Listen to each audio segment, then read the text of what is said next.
नमस्कार मेरे मित्र बंधुओं व मेरे प्यारे पशुपालक भाइयों। मैं डॉक्टर दुर्गेश कटारा और आप देख रहे हैं यूट्यूब पर ग्रो बैटमैन। दोस्तों, आज का जो मैं आपको टॉपिक दिखाने वाला हूं वो बिल्कुल लाइव है और अब आज हम ये जानने की कोशिश करेंगे कि ये जो बफेलो आपको स्क्रीन पर दिखाई दे रही है इसको क्या प्रॉब्लम है जिसकी वजह से इसके कान में से इतना ब्लड आ रहा है और पशुपालक बहुत ज़्यादा परेशान हैं। इसी तरीके से उनका फ़ोन हमारे पास आया तो किसी रोग तक पहुंचने के लिए मेरे मित्र बंधुओं हमें जानना होगा कुछ बातें पशुपालक से और जानना होगा कुछ सिम्टम्स पशु से, तब हम रोग तक पहुंचेंगे। तो पशुपालक भाई ने बताया कि इसको बहुत कुछ दिन पहले से कान से चिकना, बदबूदार, भूरा मैल वो मवाद निकलता था जिससे कुत्ते वगैरह चाट लेते थे, जिसको हम ओटोरिया रोग बोलते हैं। ये तो क्लियर हो चुका है कि पहले से कान में मवाद आ रहा था। तो अब इसके सिम्टम्स जानने की कोशिश करते हैं कि इसको प्रॉब्लम है क्या। तो सबसे पहले कान को देखते हैं कि ये जो ब्लड आ रहा है और वो भी इतनी स्पीड से, देखिए कहीं इसका कोई कान का पर्दा तो नहीं फट गया।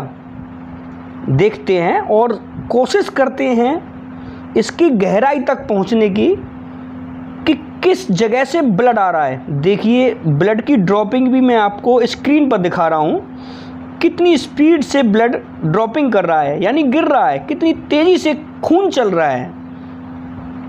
देखिए मेरे मित्र बंधुओं, ऐसा कैसे हो सकता है कि इतनी तीव्र गति से ब्लड निकले? या तो अंदर कोई नस या वेंस रैप्चर हो गई हो, फट गई हो, या उसका कान का पर्दा फट गया हो। ऐसा भी हो सकता है जैसे इसको पहले ओटाइटिस यानी कान के बाहरी या अंदर की टेढ़ी, जिसे ईयर कैनाल बोलते हैं, में सूजन होने को ओटाइटिस कहते हैं। ये परेशानी इसको बहुत पहले से हो और उस मवाद में यानी उस बदबूदार मवाद के अंदर जो मक्खियाँ कीड़े वगैरह डालती हैं वो उस पॉइंट पर बैठ गई हों और उसके अंदर कीड़े पड़ गए हों। ये भी एक क्वेश्चन उठता है क्योंकि इस कंडीशन में वो कीड़े अंदर जख्म बनाते हैं और वहाँ से ब्लड को भी निकालते हैं और नस को रैप्चर किया हो कीड़ों ने, उस वजह से भी कान से ब्लड का इतना तीव्र गति से खून निकलना जाहिर सी बात है। तो एक क्वेश्चन तो ये भी बनता है दोस्तों कि इसके कान में कीड़े वगैरह हों। दूसरा क्वेश्चन बनता है इसकी नस रैप्चर हो गई हो। तो इन दोनों चीज़ों के लिए अब ध्यान रखने वाली बात है, यदि इसको ओटाइटिस हुआ है तो किस कारण से होता है दोस्तों? ज़्यादातर गांव में पशु नदी तालाब में पानी पीने के लिए वह नहलाने के लिए लेके जाते हैं, जिसके कारण उसका गंदा पानी इनके कानों में चला जाता है और ये गंदा पानी जो है धीरे धीरे कान के अंदर अपना इन्फेक्शन बढ़ाने लगता है। उस वजह से ये रोग ओटाइटिस हो जाता है। हम इसका उपचार भी आपको आगे बताएंगे। सबसे पहले इसकी वॉशिंग यानी इसकी सफाई कराते हैं। चलिए पहले इसकी सफाई करते हैं। तो सबसे पहले मेरे मित्र बंधुओं, इसके कान की धीरे धीरे सफाई करनी है। देखो सफाई के साथ भी इसके कान से ब्लड निकल रहा है। पता नहीं ये कब से है। पशुपालक भाई ने बताया कि कम से कम 2 से 3 लीटर तक इसका ब्लड ऐसे ही चल रहा है और उन्होंने बताया अचानक से ही चल रहा है, कल तक कोई प्रॉब्लम नहीं थी। अब इसके दूसरे कान की ओर चलते हैं। अब इसको अंदर से देखा, इसका दूसरा कान यानी ईयर, तो उसमें से हल्का सा इन्फेक्शन दिखा मवाद का, जो कि ओटाइटिस कंडीशन को शो कर रहा है और इसके इंटरनल यानी ईयर कैनल में सूजन भी दिखाई दे रही है मेरे मित्र बंधुओं।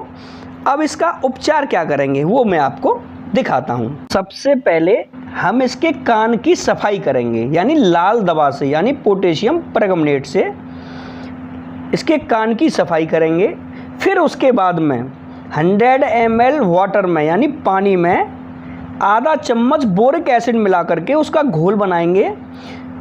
और फिर उसके बाद में पोटाश के बाद में इस बोरिक एसिड के पानी से उसके कान की सफाई करेंगे, जैसा कि मैं आपको स्क्रीन पर दिखा रहा हूँ। और ये बोरिक एसिड आपको मेडिकल स्टोर पर मिल जाएगी, कोई ज़्यादा कीमत की नहीं है मेरे मित्र बंधुओं, मात्र 10 रुपये की समथिंग ये मिल जाती है।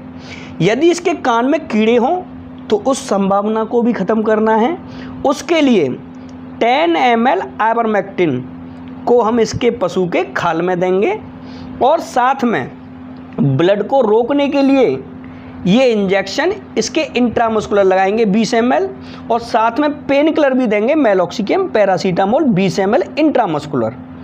और साथ में देंगे दोस्तों एक डीसी इंजेक्शन, वो भी इंट्रामस्कुलर लगाएंगे। और साथ में आपके सामने 15 ml जेंटामाइसिन इंजेक्शन भी हम इसको इंट्रामस्कुलर लगाएंगे, जैसा कि मैं आपको स्क्रीन पर दिखा रहा हूँ। और 15 ml CPM भी इसको हम इंट्रामस्कुलर लगाएंगे। ये चारों इंजेक्शन इसको इंट्रामस्कुलर लगाएंगे और 2 इंजेक्शन यानी आइवरमेक्टिन SC यानी सबकुटेनियम लगाएंगे और एम्बिलॉक भी इसको IM लगाएंगे, जैसा कि मैं आपको इस स्क्रीन पर लगाते हुए दिखा रहा हूँ। दोस्तों, पोटेशियम परमंगनेट से कान को वॉश करने के बाद यानी धोने के बाद फिर बोरिक एसिड के पानी से इसको साफ कर देना है। उसके बाद ये आपको इंजेक्शन लगाना है। अब आती है इसका ट्रीटमेंट कितने दिन करें, यानी कम से कम 4 दिन तक आपको एक इंजेक्शन डीसी, दूसरा इंजेक्शन CPM, तीसरा इंजेक्शन मेलोक्सिकम पैरासीटामोल और चौथा इंजेक्शन जेंटामाइसिन, जैसा कि मैं आपको डोज के अकॉर्डिंग बता चुका हूं। और इसका इलाज कंटिन्यूअस 4 दिन तक किया जाएगा। इस तरीके से इलाज करने के बाद आपका पशु बिल्कुल फिट हो जाएगा। धन्यवाद।